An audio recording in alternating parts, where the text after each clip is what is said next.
कहानी की शुरुआत केविन नाम की एक लड़के से होती है जो अपने घर में बैठे गंदी फिल्में देख रहा था। केविन एक बहुत अच्छा पेंटर था, लेकिन जब उसके पास कोई काम नहीं होता था तो वो गंदी फिल्में देख के ही अपना समय निकालता था। फिल्म देखते देखते केविन को एक गाड़ी रुकने की आवाज सुनाई देती है, जिसके बाद जब वो खिड़की से बाहर देखता है तो उसे गाड़ी से एक लड़की निकलती दिखाई देती है। इस लड़की का नाम रीमा था और वो लोगों के साथ घपाघप करके पैसे कमाती थी। केविन को रीमा बहुत अच्छी लगती थी, या ये कह लीजिए कि वो उसे मन ही मन चाहता था। केविन के पड़ोस में वॉल्टर नाम का एक आदमी रहता था और वो हर हफ्ते रीमा को अपने घर बुलाता था। केविन को रीमा की पूरी सच्चाई पता थी, लेकिन वो चाहकर भी कुछ नहीं कर सकता था। अब कहानी को शहर के एक मोटल में लेकर चलते हैं। आज मोटल में देव नाम का आदमी किसी का इंतजार कर रहा था। जल्द ही उसका इंतजार खत्म होता है और उसके पास एक लड़की आती है जो आज की रात उसी के साथ बिताने वाली थी। देव उसकी अनबॉक्सिंग कर उसका पीठ देखता है। वो उसकी पीठ पर कोई निशान ढूंढ रहा था, लेकिन जब वो उसे नहीं मिलता तो वो अपने आदमियों को कमरे में बुलाता है। देव के पास दो नकाबपोश दरिंदे थे जो उसका इशारा समझकर लड़की को बेरहमी से मार देते हैं। देव के पास एक काली किताब थी और वो उसे टेबल पर रखकर अपने आदमियों से कहता है, चलो विमल लेने चले। देव के कमरे के बाहर वांडा नाम की एक औरत थी और वो कई दिनों से उस पर नजर रख रही थी। देव के जाने के बाद वो जल्दी जल्दी अपनी सहेली सूफी से संपर्क करती है और फिर देव के कमरे में आकर वो सूफी से कहती है, एक काली किताब मेरे सामने ही पड़ी है, अब देव दुनिया पर कभी भी राज नहीं कर सकेगा। इसके बाद वो और सूफी किताब चुरा कर भाग जाती है और देव उन्हें भागते हुए देख लेता है। अगले दिन केविन फोन कर रीमा को अपने घर बुलाता है। केविन ने रीमा का नंबर वंडर से लिया था और रीमा केविन को नया ग्राहक समझकर उसके पास आ गई थी। घर में आते ही वो सबसे पहले उससे पैसे लेती है और फिर वो कहती है, अब तुम जो चाहे मेरे साथ कर सकते हो। उसकी बात सुनकर केविन कहता है, मैंने तुम्हें यहाँ इसीलिए बुलाया है क्योंकि मैं तुम्हें अनबॉक्स कर तुम्हारी पेंटिंग बनाना चाहता हूँ। केविन की बात सुनकर रीमा बहुत हैरान होती है और उसके हाँ बोलते ही केविन उसकी पेंटिंग बनाने लग जाता है। इसी बीच उसे रीमा के पीठ पर एक अजीब सा निशान दिखता है और उसके पूछने पर रीमा उसे बताती है कि ये निशान मेरे जन्म से है। पेंटिंग बनाते बनाते अचानक उनके कानों में तेज गानों की आवाज पड़ती है, जिसे सुनकर केविन रीमा से कहता है, ये आवाज मेरे पड़ोस से आ रही है। रीमा को गानों की आवाज अच्छी नहीं लगती, जिसके बाद केविन अपने पड़ोस के घर में आता है। केविन के पड़ोस में एक तरफ वॉल्टर रहता था और दूसरी तरफ एरिका नाम की लड़की रहती थी। केविन उसके पास आकर उससे कहता है कि मैं पेंटिंग बना रहा हूँ और तुम्हारे कारण मेरी मॉडल परेशान हो रही है। केविन की बात मानकर एरिका गाने बंद कर देती है और फिर वो रीमा से भी आकर मिलती है। एरिका केविन को अच्छा लड़का समझती थी और वो उसे कभी भी परेशान नहीं करती थी। थोड़ी देर बाद केविन की पेंटिंग पूरी हो गई थी, जिस कारण रीमा भी उसके घर से चली गई थी। अब केविन अपने पेंटिंग में रंग ठीक कर रहा था और इसी बीच उसे एक फोन आता है। ये फोन वांडा का था और वो उससे कहती है, मैंने तुम्हारा नंबर एक शॉप से लिया है, क्या तुम मेरे लिए पेंटिंग्स बना सकते हो? केविन के हाँ बोलते ही वांडा उसे एक क्लब का पता बताकर फोन काट देती है। कुछ देर बाद केविन एक क्लब में आकर वांडा से मिलता है। वांडा के साथ उसकी सहेली सूफी भी थी। वांडा केविन के सामने दो किताबें रखकर कहती है, एक किताब असली है और एक किताब बिल्कुल खाली है। मैं चाहती हूँ कि तुम खाली किताब को इस तरह पेंट करो कि वो बिल्कुल असली जैसी लगे। केविन पूछता है कि इस असली किताब के अंदर क्या लिखा है। वांडा उसे बताती है कि इस किताब के अंदर कथूलों के बारे में लिखा है। ये सुनकर केविन उससे कथूलों के बारे में पूछता है, लेकिन इस बार वांडा उसे कुछ नहीं बताती। वो उससे सिर्फ इतना कहती है, ये काम उसे इंसानियत के नाते करना होगा और वो भी जल्दी से जल्दी। घर आकर केविन अपने काम में जुट जाता है। वो पहले असली किताब से पेंटिंग देखता था और फिर वैसी ही पेंटिंग खाली किताब में बना देता था। केविन ये काम सिर्फ और सिर्फ इंसानियत के नाते कर रहा था क्योंकि उसे वांडा की बातों पर यकीन हो चुका था। केविन दिन रात लगातार काम करता है और काफी मेहनत के बाद वो अपना काम पूरा कर देता है। इसके बाद वो अपनी थकावट उतारने के लिए गंदी फिल्में देखने लग जाता है। आज पता नहीं केविन को क्या हो गया था कि उसे गंदी फिल्में ही डरावनी लगने लगी थी। ये सब देखकर पहले तो वो बहुत हैरान होता है, लेकिन फिर वो जल्द ही समझ जाता है कि ये सब उसका वहम है। अगले दिन सूफी और वांडा उसके घर आकर उसका काम देखने लगते हैं। इसी बीच सूफी की नजर रीमा की पेंटिंग पर पड़ती है और वो उसकी पीठ पर निशान देखकर केविन से उसके बारे में पूछती है। केविन उन्हें बताता है कि ये पेंटिंग मेरी दोस्त की है और शायद वो इस समय क्लब में हो सकती है। केविन का अंदाजा बिल्कुल सही था। रीमा इस समय क्लब में नाच रही थी और उसके सामने डेव बैठा उसका नाच देख रहा था। डेव कई दिनों से एक खास लड़की को ढूंढ रहा था जिसकी पीठ पर एक खास निशान बना हो। रीमा के ही ग्राहक ने डेव को बताया था कि उसकी पीठ पर निशान है। थोड़ी देर बाद डेव के बहुत सारे आदमी रीमा की तरफ बढ़ने लगते हैं, लेकिन तभी वांडा रीमा तक पहुंच जाती है। वो डेव को धमकाने की कोशिश करती है, मगर डेव उसकी धमकी का मजाक उड़ाता है और उसके आदमी उन दोनों को बंदी बना लेते हैं। वांडा के पास दोनों किताबें भी थी और वो दोनों भी डेव के हाथ लग गई थी। दूसरी तरफ केविन लगातार रीमा को फोन करने की कोशिश कर रहा था, लेकिन रीमा का फोन काफी समय से बंद आ रहा था। उधर डेव वांडा से पूछताछ करने लगता है कि कौन सी किताब असली है, मगर वांडा उसे कुछ नहीं बताती। इसके बाद वो रीमा की नजरों के सामने ही वांडा की जबान काट देता है, जिसके बाद दर्द से तड़पती हुई वांडा उसे असली किताब की तरफ इशारा कर उसे बता देती है। अब डेव अपने आदमियों से एक दरवाजा बनाने को कहता है और उसकी बात मानकर उसका आदमी एक दीवार पर दरवाजा बना देता है। इसके बाद डेव किताब से कोई मंत्र पढ़ने लगता है और फिर देखते ही देखते दीवार पर बना दरवाजा अपने आप खुल जाता है। अब दरवाजे से कोई अजीब सा जीव निकलकर सीधा रीमा की तरफ जाने लगता है और फिर वो उसके पूरे शरीर को जकड़ लेता है। अगले दिन केविन का फोन रीमा की नींद तोड़ता है। रीमा इस समय अपने घर में थी और केविन ने उसका हाल चाल पूछने के लिए उसे फोन किया था। रीमा उसे कहती है कि मेरी तबीयत ठीक नहीं, मैं तुम्हें बाद में फोन करूंगी। इतना कहकर वो केविन का फोन काट कर नहाने लग जाती है। थोड़ी देर बाद रीमा तैयार होकर अपने काम पर लग गई थी। आज वो पूरी तरह से पतली हुई लग रही थी और देखते ही देखते वो कई लोगों को मार देती है। दूसरी तरफ केविन अपना काम कर रहा था,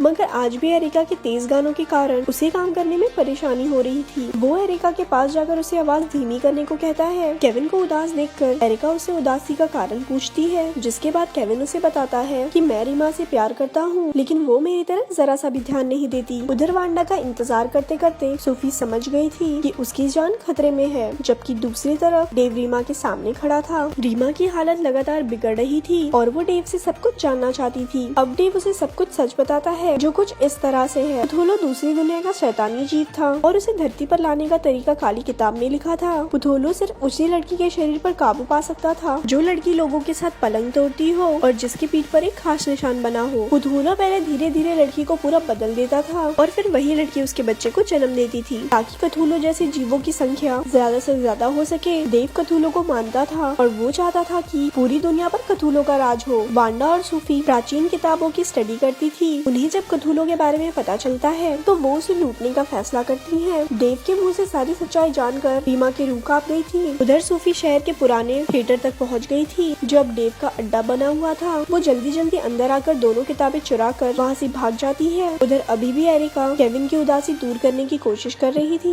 वो उसकी उदासी दूर करने के लिए उसे एक म्यूजिक डीवीडी देती है, जिसे केविन अपनी जेब में डाल लेता है। अचानक उसी समय उनके पास सूफी पहुंच जाती है। वो केविन को दो किताबें दिखाकर पूछती है कि इसमें से असली कौन सी है, और तभी वहाँ डेव के नकाबपोश भी पहुंच जाते हैं। अब एक नकाबपोश ने सूफी को दबोच लिया था, जबकि दूसरा केविन की तरफ पड़ रहा था। इसी दौरान डेव भी वहाँ पर आ जाता है, जबकि नकाबपोशों से बचता बचता केविन गलती से म्यूजिक सिस्टम ऑन कर देता है। अब वो पूरे घर में गाने बज रहे थे, जिन्हें सुनकर नकाबपोशों को कुछ होने लगता है। उनकी बिगड़ती हालत देखकर केविन आवाज और तेज कर देता है, जिसके बाद नकाबपोशों की हालत और भी बिगड़ जाती है। दरअसल डेव के नकाबपोश दूसरी दुनिया के जीव थे, जिन्होंने इंसानी शरीरों पर काबू पा रखा था। इनकी कमजोरी तेज आवाज थी और उसी के कारण इन दोनों के सिर फट जाते हैं। उनकी मौत के बाद केविन दोनों किताबें और एरिका को उठाकर वहाँ से भाग जाता है। थोड़ी देर बाद एरिका को बचाने के लिए सूफी और केविन पुराने थिएटर तक पहुँच गए थे। थिएटर के अंदर रीमा का पूरा शरीर शैतानी जीव में बदल चुका था और डेव नए बच्चे के जन्म का इंतजार कर रहा था। थिएटर में आकर सूफी और केविन ने एरिका को बचा लिया था और सूफी उन्हें बताती है कि रीमा पूरी तरह से बदल गई है और अब वो शैतानी बच्चे को जन्म देगी। उसकी बात सुनकर केविन हैरान होता है और फिर वो उन्हें डीवीडी दिखाकर अपनी योजना बताता है। उधर रीमा ने बच्चे को जन्म दे दिया था, जिसके बाद डेव और उसके साथी जश्न मनाने लग गए थे। केविन जल्दी जल्दी ऑडियो रूम में पहुंचकर अपना काम शुरू कर देता है, जबकि सूफी डेव को मारने की कोशिश करती है, मगर वो सफल नहीं हो पाती, जिसके बाद वो डेव के हाथों मारी जाती है। एरिका को डेव के आदमी घेर लेते हैं, मगर वो पूरी हिम्मत से उनका मुकाबला करती है। रीमा को और ताकतवर बनाने के लिए डेव उसे अपना शरीर भी सौंप देता है। डेव के आदमियों से लड़ती लड़ती एरिका भी रीमा तक पहुंच गई थी और उसी पल केविन थिएटर में गाने चला देता है। एरिका भी मौका देखकर शैतानी बच्चे को मार देती है, क्योंकि सभी का ध्यान गानों की तरफ होता है। गानों की आवाज के कारण वो सारे शैतानी जीव मारे जाते हैं, जिन्होंने इंसानी शरीरों पर काबू पा रखा था। अब केविन भी रीमा तक पहुंच गया था। उसे यकीन था कि वो उसकी मदद कर सकता है, लेकिन रीमा उसे पकड़कर उसे मारने की कोशिश करती है। केविन को बचाने के लिए एरिका रीमा पर बहुत सारे वार करती है। तेज आवाज और एरिका के वारों से डरकर रीमा वहाँ से भाग जाती है, जिसके बाद केविन और एरिका राहत की सांस लेते हैं। दोनों को लग रहा था कि अब सब कुछ ठीक हो गया है, लेकिन रीमा वापस आकर एरिका को मार देती है। जख्मी रीमा वापस तो आ गई थी, लेकिन इस बार वो गानों की आवाज बर्दाश्त नहीं कर पाती और उसका सिर फट जाता है। कहानी के आखिर में सिर्फ केविन ही जिंदा बचता है, लेकिन रीमा और एरिका की मौतें देखकर वो सपने में चला गया था। वांडा दुनिया को बचाना चाहती थी, लेकिन जीभ काटने का दर्द वो बर्दाश्त नहीं कर पाई और उसकी मौत हो गई। और ऐसे ही ये मूवी यहाँ पर खत्म हो जाती है। ऐसी ही और स्टोरी सुनने के लिए हमारे पेज को लाइक करें। धन्यवाद।